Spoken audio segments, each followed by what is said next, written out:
পদে বারম্বার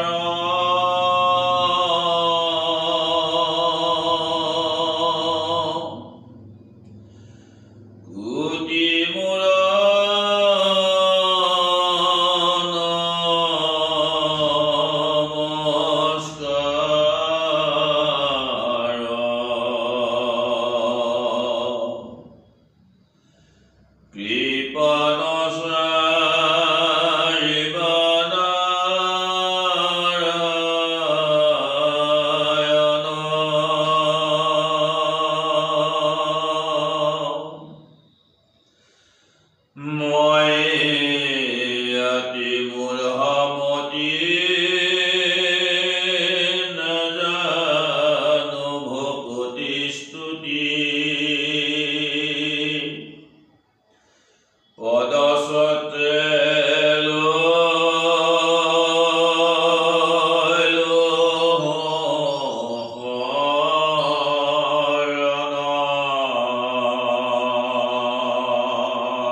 কৃপালু বান্ধব সমস্ত আই মাতৃ সমস্ত আমি ক্রমশ আগবঢ়াই অহা নিগম শাস্ত্ৰ মহাভাগৱত ভাগৰ দ্বাদশ স্কন্ধৰ পৰ্যালোচনাৰ বাবে আমি আপোনাসৱৰ শ্ৰী চৰণত সেৱা জনাইছোঁ। যুগ ধৰ্মৰ কথনত মহৰ্ষি ব্যাসদেৱে কলিৰ কি মাহাত্ম্য কলিৰ মাহাত্ম্য কথনত তেখেতে যুগ ধৰ্মৰ প্ৰকাশ কৰিবলৈ গৈ এই কলিৰ মাহাত্ম্যৰ কথা তেখেতে প্ৰকাশ কৰিছে আৰু এই কলিৰ লোকনো কেনেকৈ প্ৰৱৰ্তিব, কলিৰ লোকৰ কি তৰণ, কেনেকৈ তেওঁলোকে এই ভৱ সাগৰৰ পৰা তেওঁলোকে তৰণ পাব, সেই উদ্দেশ্যে দেৱৰ্ষি নাৰদৰ উপদেশ ক্ৰমে বেদব্যাসে এই নিগম শাস্ত্ৰ মহাভাগৱত তেওঁ প্ৰণয়ন কৰিছিল। মহাভাগৱত প্ৰণয়ন কৰাৰ আগতেই যিহেতু 4 বেদ 14 শাস্ত্ৰ আৰু 17 ভাগ পুৰাণ প্ৰণয়ন কৰাৰ পাছতো যিহেতু বেদব্যাস এই বদৰিকাশ্ৰমত তেওঁ উগুল থুগুল হৈ আছিলে, সেই সময়ত তেওঁৰ এই উপযুক্ত গুৰু হিচাপে দেৱৰ্ষি নাৰদে তেওঁক সংগ দিছিল আৰু দেৱৰ্ষি নাৰদক বেদব্যাসে গুৰু হিচাপে গ্ৰহণ কৰিছিল। আৰু সেই সময়ত যিহেতু তেওঁ সকলো শাস্ত্ৰ প্ৰণয়ন কৰিলে একমাত্ৰ তেওঁ আগম শাস্ত্ৰ, আৰু সেয়েহে নিগম শাস্ত্ৰ প্ৰণয়নৰ উপদেশ প্ৰদান কৰিছিল।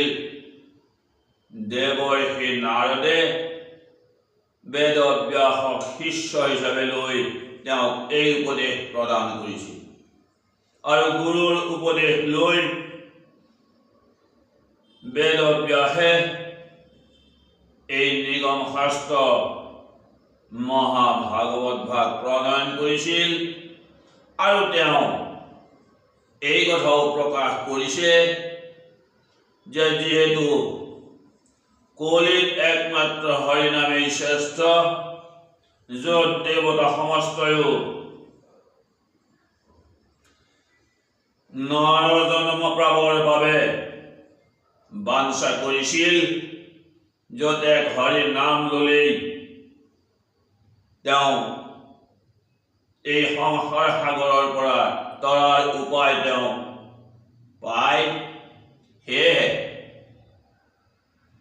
হৰিনামৰ একমাত্ৰ মূল ধাৰা হিচাপে যাতে কলিৰ লোকে সংসাৰ কৰিব পাৰে, সেই উদ্দেশ্যেই বেদব্যাসে এই নিগম শাস্ত্ৰ মহাভাগৱত ভাগ তেওঁ প্ৰণয়ন কৰিলে। আৰু এই মহাভাগৱত ভাগ য'ত ভগৱন্ত বাংময় মূৰ্তি হিচাপে তেওঁ প্ৰৱেশ কৰি আছে, যিভাগ শাস্ত্ৰক আমি অহৰ্নিশে ভগৱন্তৰ ৰূপ দৰ্শন কৰি এই মহাভাগৱত শাস্ত্ৰ ভাগত আমি প্ৰণাম জনাই আহিছোঁ। সেয়েহে বেদব্যাসেনো কলিৰ লোকৰ তৰণৰ বাবে কিয় এই শাস্ত্ৰভাগ প্ৰণয়ন কৰিলে, আজি সেই কথাকে তেওঁৰ যুগধৰ্মৰ কথনত তেওঁ প্ৰকাশ কৰিছে। আমি শাস্ত্ৰৰ মাজলৈ যোৱাৰ আগতে পুনৰবাৰ আপোনাসৱৰ শ্ৰীচৰণত আমি সেৱা জনাইছোঁ, যাতে আমাৰ এই চেনেলটো আপোনাসৱে ছাবস্ক্ৰাইব কৰক, লাইক কৰক আৰু কমেণ্ট কৰক। এয়া আপোনাসৱৰ শ্ৰীচৰণত আমাৰ শতকোটি নমস্কাৰ। আৰু আমি এতিয়া শাস্ত্ৰৰ মাজলৈ যাব খুজিছোঁ। কৃষ্ণ কতক্ষণে মনে গুণি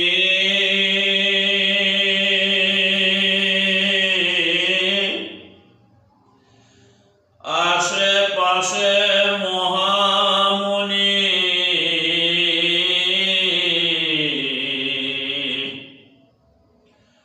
মহাকষ্টে সাৰিলা নিশ্বাস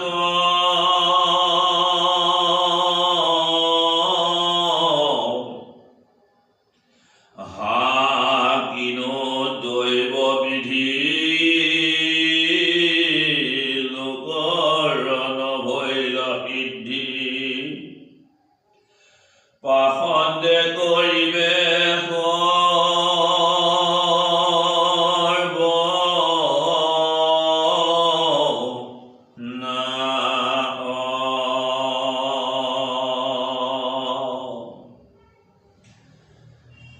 ভগৱন্ত প্ৰভু বৈকুণ্ঠগামী হোৱাৰ লগে লগেই এই পৃথিৱীত কলিৰ প্ৰৱেশ ঘটিছিল।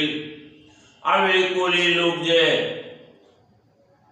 পাখণ্ড কলিৰ অত্যাচাৰত যে অধঃপতনে যাব, এই কলিৰ লোকৰ যে কোনো ধৰণৰ উন্নতি নহ'ব, এই লোকসকলৰ যি সৰ্বনাশ ঘটিছে তাকেই দেখি মহামুনি ব্যাসদেৱ তেওঁ মনতে চিন্তা ভাৱনা কৰি আছে, এতিয়া এই কলিৰ লোকসকলৰ তৰণৰ কি উপায় হ'ব।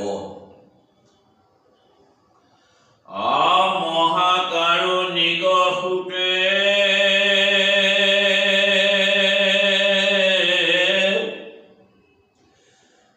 লোকৰ নিকাৰ দেখি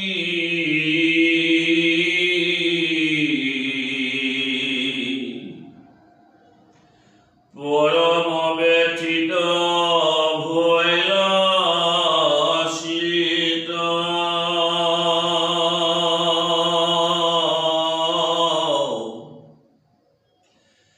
ৰাজা কবুলন্ত চাই শুনা পৰীক্ষিত ৰায় অজেন মোৰ মন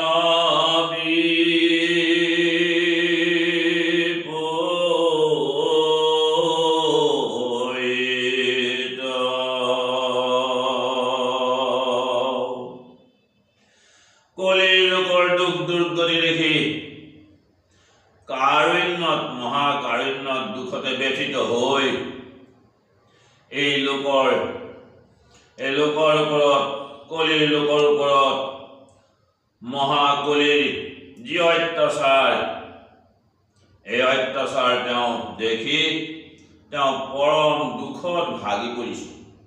আৰু সেয়েহে তেওঁ এতিয়া পাণ্ডৱৰ নাতি মহাৰাজ পৰীক্ষিত, যাক তেওঁ গংগাৰ তীৰত উপদেশ প্ৰদান কৰিছে, যিজন মহাৰাজ পৰীক্ষিতে গংগাৰ তীৰত উপবেশন কৰিছে একমাত্ৰ কৃষ্ণৰ ধ্যানত। আৰু যিজন মহাৰাজ পৰীক্ষিতে 7 দিনৰ ভিতৰত দেহ ত্যাগ কৰাৰ মানস কৰিছে আৰু তেওঁ একমাত্ৰ কৃষ্ণৰ ধ্যানতেই নিমগ্ন হৈছে। আৰু সেইজন মহাৰাজ পৰীক্ষিতৰ ওচৰত এতিয়া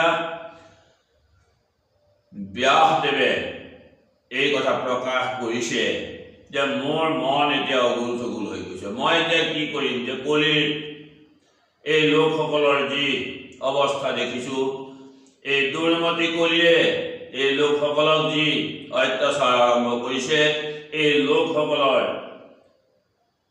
উপায় কি হ'ব, এওঁলোক ভৱতৰণৰ এওঁলোকৰ উপায় কি হ'ব, এই কথা মহাৰাজ পৰীক্ষিতৰ ওচৰত ব্যাসদেৱে প্ৰকাশ কৰিছে।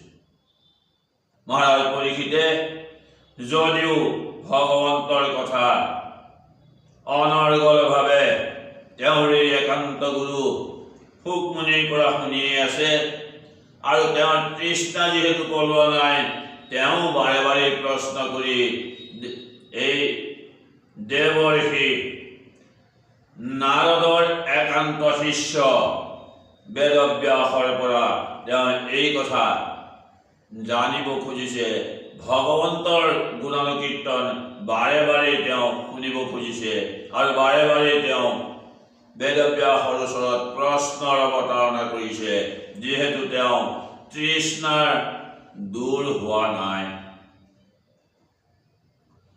অবেদ তোৰ শস্য ইটো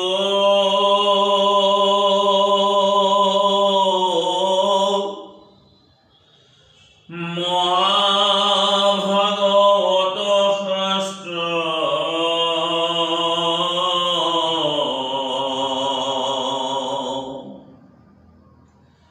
পৃথিৱীত কৰিলো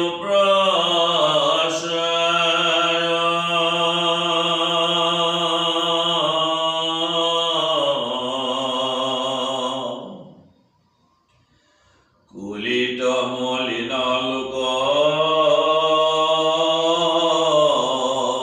শুনি অবে নিষ্ঠ লোক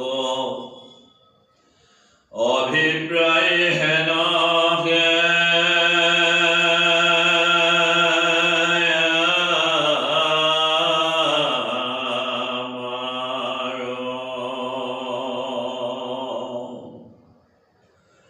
বেদৰ যিটো গুপ্ত ৰহস্য, যি বেদ ভগৱন্তৰ নিশ্বাসত বাহিৰ হৈছে বুলি শাস্ত্ৰই প্ৰকাশ কৰিছে।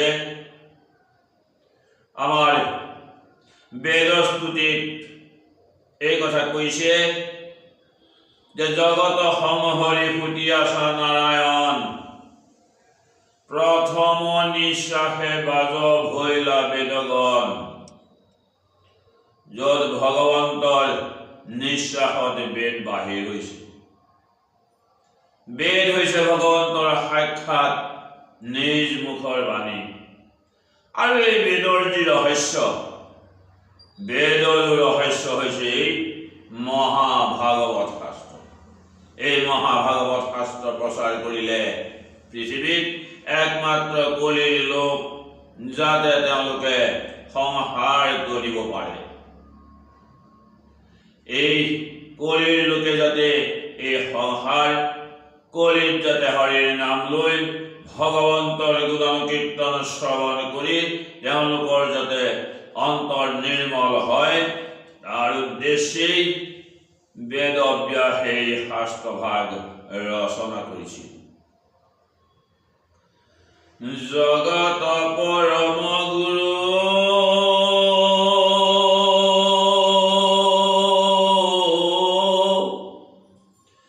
ঈশ্বৰ কৃষ্ণক যিটো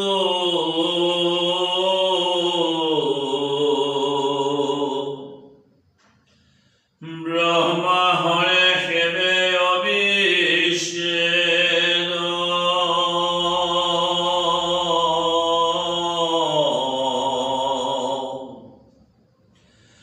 কলিতে বহুতে তাংক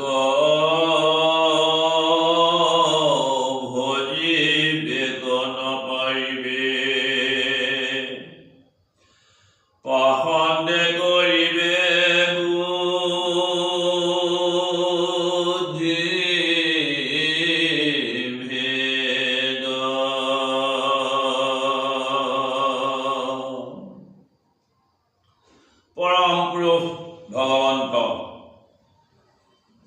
জগতৰ গুৰু বুলি কোৱা হৈছে।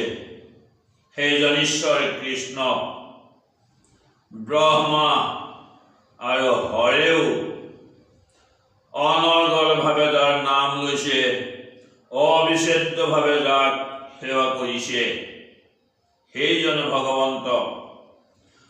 কলিতে বহুতে তাংক ভজিবে নপাৰিবে। এই কলিৰ যুগত হয়তো সেইজন ভগৱন্তক বহুতে ভজনা কৰিবলৈ নোৱাৰিব, কাৰণ তেওঁলোকৰ বুদ্ধি কলিয়ে বিনষ্ট কৰিব। গতিকে কলিৰ লোকৰ যিহেতু মতিভেদ হ'ব, মতিছন্ন হ'ব, যিহেতু কলিয়ে তেওঁলোকক দুৰ্জন কলিয়ে যিহেতু তেওঁলোকক সৰ্বনাশ কৰিব, সেয়েহে যিজনে পৰম পুৰুষ ভগৱন্তক ব্ৰহ্মা হৰেও অবিচ্ছেদ ৰূপে ভজনা কৰিছিল, সেই জগতৰ গুৰু পৰম পুৰুষৰ গুণানুকীৰ্তনেৰে সম্বলিত এই মহাভাগৱত শাস্ত্ৰ, যাতে কলিৰ লোকৰ তৰণ হয়, এই শাস্ত্ৰ অধ্যয়ন কৰি ভগৱন্তৰ গুণানুকীৰ্তন শ্ৰৱণ কীৰ্তন কৰি যাতে হৃদয় নিৰ্মল কৰিব পাৰে, তাৰ বাবে বেদব্যাসে এই মহাভাগৱত শাস্ত্ৰভাগ ৰচনা কৰিছিল। পৰম আতুৰ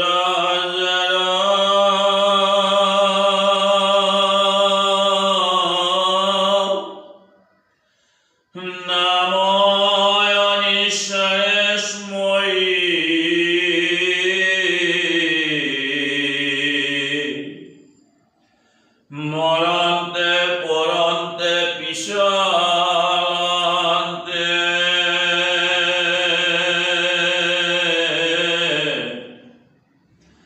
এতেকে কলিত হয় মহাকৰ্ম বন্ধ ছেদ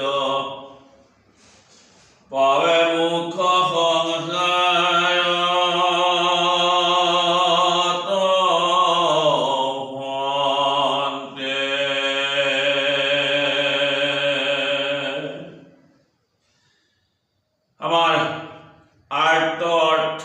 জিজ্ঞাসু আৰু পৰম তত্ত্ব বুলি চাৰিভাগ ঈশ্বৰৰ নাম লোৱাৰ বাবে যি আৰ্যা প্ৰদান কৰিছে, যিসকলে দুখত পৰিছে, দুখত পৰিও তেওঁলোকে কোনোবা সময়ত ভগৱন্তৰ নাম উচ্চাৰণ কৰিছে, যিসকলে ধন টকা পইচা ঐশ্বৰ্য বিভূতিৰ বাবে পাবৰ বাবে ভগৱন্তৰ নাম উচ্চাৰণ কৰিছে, যিসকল আৰ্ত অৰ্থাৰ্থী জিজ্ঞাসু, যিসকলে ভগৱন্তনো কোন জানিবলৈ ইচ্ছা কৰিছে, আৰু সেই ভগৱন্তৰ প্ৰতি ভগৱন্তক জানিবলৈ ইচ্ছা কৰাজনে যেতিয়া লাহে লাহে ভগৱন্তৰ প্ৰতি তেওঁৰ মন ধাবিত হ'ব, ভগৱন্তক চিন্তা কৰাৰ বাবে যেতিয়া তেওঁৰ মন ধাবিত হ'ব, লাহে লাহে তেওঁ পৰম তত্ত্বত উপনীত হ'ব পাৰিব। গতিকে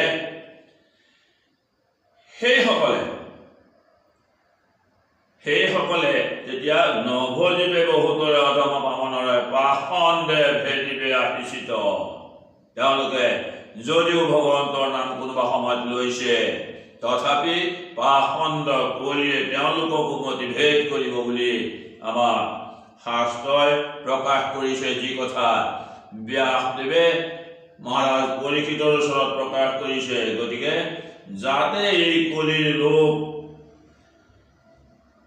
তৰিব পাৰে, সংসাৰ সাগৰৰ পৰা যাতে তৰিব পাৰে, তাৰ বাবে এই যে মহাভাগৱত শাস্ত্ৰ তেওঁ প্ৰণয়ন কৰিছে, সেই কথা মহাৰাজ পৰীক্ষিতকো যাতে তেওঁ মুক্তি দিব পাৰে, সেই কথা তেওঁ মহাৰাজ পৰীক্ষিতৰ ওচৰত প্ৰকাশ কৰিছে। আদুৰ ঘোৰ কলিত ইটো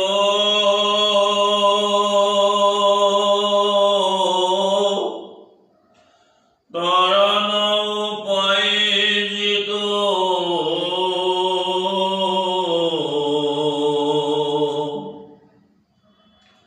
কহ ৰাজা হুয় সাৱধান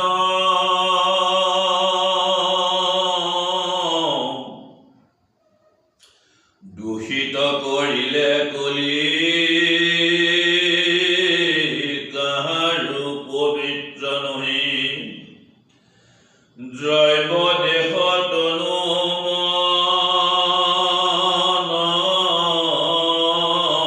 প্ৰাণ। এই মহাভাগৱত শাস্ত্ৰ ভাগত এটা বেদব্যাসে প্ৰকাশ কৰিছে যে এই দুৰ্ঘৰ কলিত তৰণৰ উপায় যিটো এই কথা মই কৈছো তুমি শুনা। যিহেতু এই কলিত এই সমগ্ৰ দেশ সমগ্ৰ জম্বুদ্বীপ যিহেতু কলিয়ে দূষিত কৰিছে, কাৰো মন পবিত্ৰ হৈ থকা নাই। ইয়াৰ দ্ৰব্য দেশ আৰু মানুহৰ তনু মন প্ৰাণ সকলো দূষিত কৰিলে। গতিকে এই বিষয়ে এই দুৰ্ঘৰ কলিত তৰণৰ একমাত্ৰ উপায় হিচাপে আমি এই মহাভাগৱত শাস্ত্ৰভাগ প্ৰণয়ন কৰাৰ আগ্ৰহ কৰিছো। ঈশ্বৰ কৃষ্ণক যিটো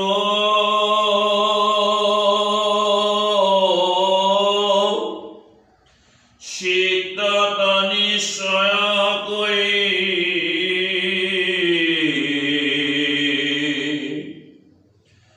ভজে মাত্ৰ তাহা নচৰণে,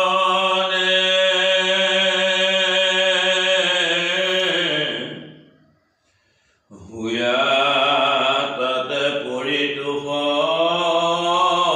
হৰন্ত কলিৰ দোষ। মহাহৰি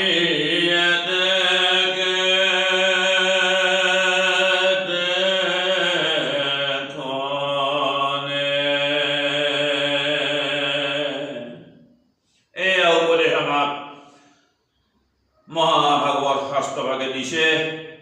যিভাগ শাস্ত্ৰ বেদব্যাসে প্ৰণয়ন কৰিম বুলি তেওঁ নাৰদ মুনিৰ পৰা সেই উপদেশ লৈ তেওঁ এই শাস্ত্ৰ প্ৰণয়ন কৰিবলৈ আগবাঢ়িছে। আৰু এতিয়া এই শাস্ত্ৰভাগ য'ত কলিৰ লোকে কেনেকৈ পৰিত্ৰাণ পাব সেই বিষয়ে তেওঁ মহাৰাজ পৰীক্ষিতৰ ওচৰত প্ৰকাশ কৰিছে। এতিয়া কৈছে যে যিজনে ঈশ্বৰ কৃষ্ণ ভগৱন্ত প্ৰভু একমাত্ৰ তেওঁলোকৰ চিত্তত নিশ্চয় কৰি ল'ব আৰু তেওঁৰ পাদ পদ্মকেই যিসকলে একমাত্ৰ চিন্তন কৰি থাকিব, তাতেই ভগৱন্ত সন্তুষ্ট হৈ একান্ত ভকতসকলৰ প্ৰতি ভগৱন্ত সন্তুষ্ট হৈ এই কলি দোষ সকলো তেওঁলোকৰ অন্তৰৰ পৰা হৰণ কৰিব আৰু তেতিয়া তেওঁলোক নিৰ্মল হৃদয়ৰ এজন লোক হ'ব, যিজনে সংসাৰ অনায়াসে তৰণ হ'ব পাৰিব। যেনেকৈ অজামিলেও ভগৱন্তৰ নাম লৈ তেওঁ পুত্ৰৰ নামেই লওক বা ভগৱানৰ নামেই লওক, তেওঁ যিহেতু নাৰায়ণ উচ্চাৰণ কৰিলে তেওঁ মৰণৰ বেলিকা। গতিকে সেয়েহে নাৰায়ণ উচ্চাৰণ কৰাৰ বাবেই ভগৱন্তৰ নাম উচ্চাৰণ কৰাৰ বাবেই তেওঁক যমদূতে নিব নোৱাৰিলে, তেওঁক বিষ্ণুদূতেহে লৈ গ'ল। গতিকে তেওঁ তৰণৰ উপায়টো তেনেকৈ পাইছে। তেওঁ আৰ্তত পৰি হৈ তেওঁ দুখত পৰিয়েই হওক যেনেকৈ নহওক তেওঁ ভগৱন্তৰ নাম উচ্চাৰণ কৰিলে। গতিকে আমিও ঠিক তেনেকৈ ভগৱন্তৰ নাম উচ্চাৰণ কৰিবলৈ অভ্যাস কৰিব লাগিব আৰু তেখেতৰ চৰণ আমি হৃদয়ত ধাৰণ কৰিব পাৰিব লাগিব। তেতিয়া ভগৱন্ত সন্তুষ্ট হ'লে তেতিয়া আমাৰো তৰণৰ পথ যে সুগম হ'ব সেই কথা শাস্ত্ৰই প্ৰকাশ কৰিছে। মাধৱৰ নাম গুণ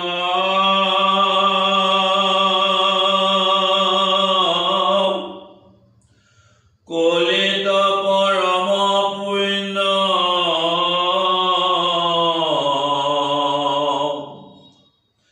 থাকে যিটো দহাই প্ৰতিনিতে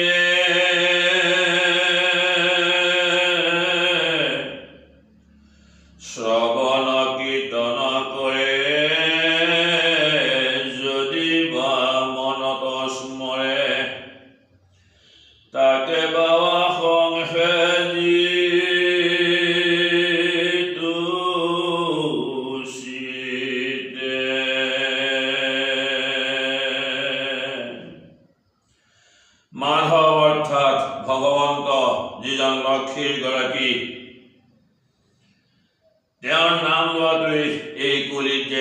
একমাত্ৰ পুণ্যৰ কাম।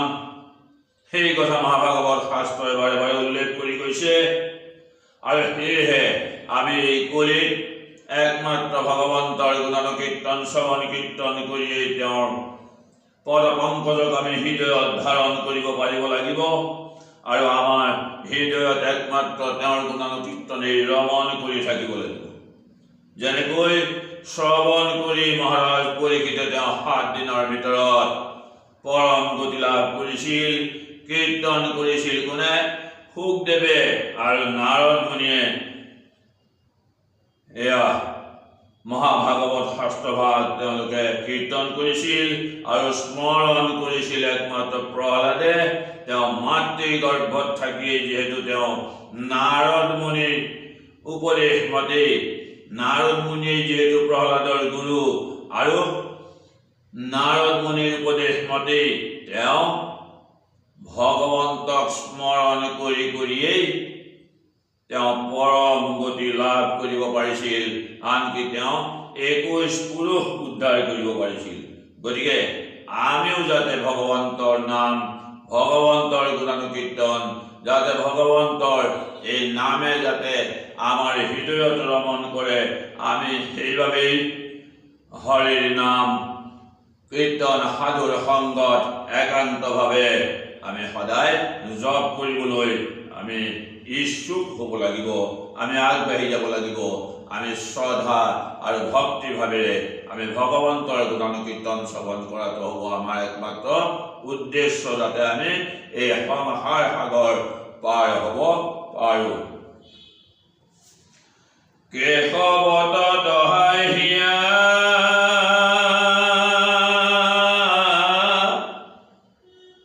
যি পাৰে নৈবেদ্য দিয়া, তাকে মাত্ৰ পূজয় যিটো নৰে।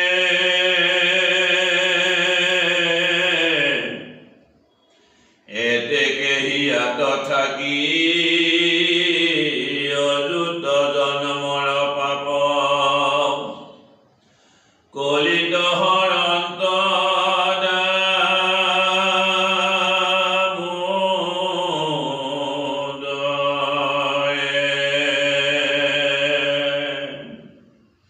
ভগৱন্তত একমাত্ৰ আমাৰ ৰতি প্ৰীতি বহাই ভগৱন্তৰ শ্ৰীচৰণত আমি আমাৰ ইন্দ্ৰিয় সমস্ত নিজ নিজ কৰ্মৰ পৰা আঁতৰ কৰি আনি ভগৱন্তৰ শ্ৰীচৰণত আমি অৰ্পণ কৰি, তেওঁ অন্য একো বিচৰা নাই। তেওঁ কোনো মাহ প্ৰসাদ তেওঁ একোৱেই বিচৰা নাই, কোনো দ্ৰব্য বিচৰা নাই।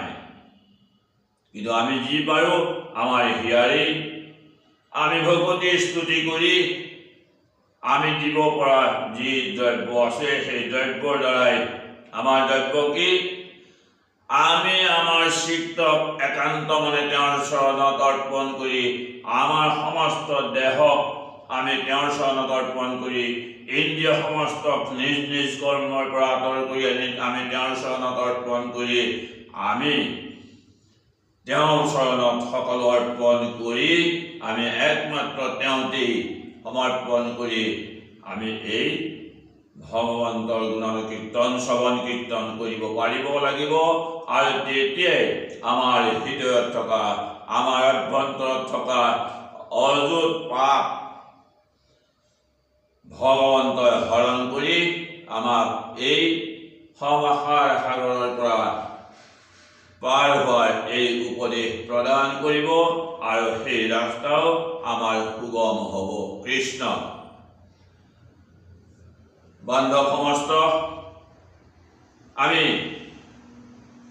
ব্যাসদেৱৰ ৰচিত আৰু ব্যাসদেৱৰ এই ৰচিত মহাভাগৱত শাস্ত্ৰ, যি মহাভাগৱত শাস্ত্ৰ শুকদেৱে মহাৰাজ পৰীক্ষিতৰ ওচৰত প্ৰকাশ কৰিছে, এই মহাৰাজ পৰীক্ষিতে শুকদেৱৰ ওচৰত যিখিনি কথা তেওঁ প্ৰকাশ কৰিছে, এই ব্যাসদেৱ বিৰচিত এই মহাভাগৱত শাস্ত্ৰভাগ আমি শ্ৰৱণ কীৰ্তন কৰাৰ আমাৰ সেই সামৰ্থ্য নাই, আপোনালোকক কিবা আমি এই শাস্ত্ৰৰ জৰিয়তে জ্ঞান দিব পাৰিম তেনে আমাৰ জ্ঞান নাই, তথাপি আমি যি পাৰিছোঁ দুআষাৰ আপোনালোকৰ উদ্দেশ্যে আমি প্ৰকাশ কৰিছোঁ। আপোনালোকে এই শাস্ত্ৰ ভাগৰ যি পৰ্যালোচনা আমি আগবঢ়াইছোঁ ইয়াকে যদি আপোনালোকে নিজৰ আপোনালোকৰ যদি মনোগ্ৰাহী হয় তেন্তে আপোনালোকে আমাৰ প্ৰতি আশীৰ্বাদ প্ৰদান কৰিব। এয়াই পুনৰবাৰ আপোনালোকৰ শ্ৰী চৰণত সেৱা ধৰি আজিৰ পৰ্যালোচনা আমি ইমানতে সামৰিব খুজিছোঁ। কৃষ্ণ হৰি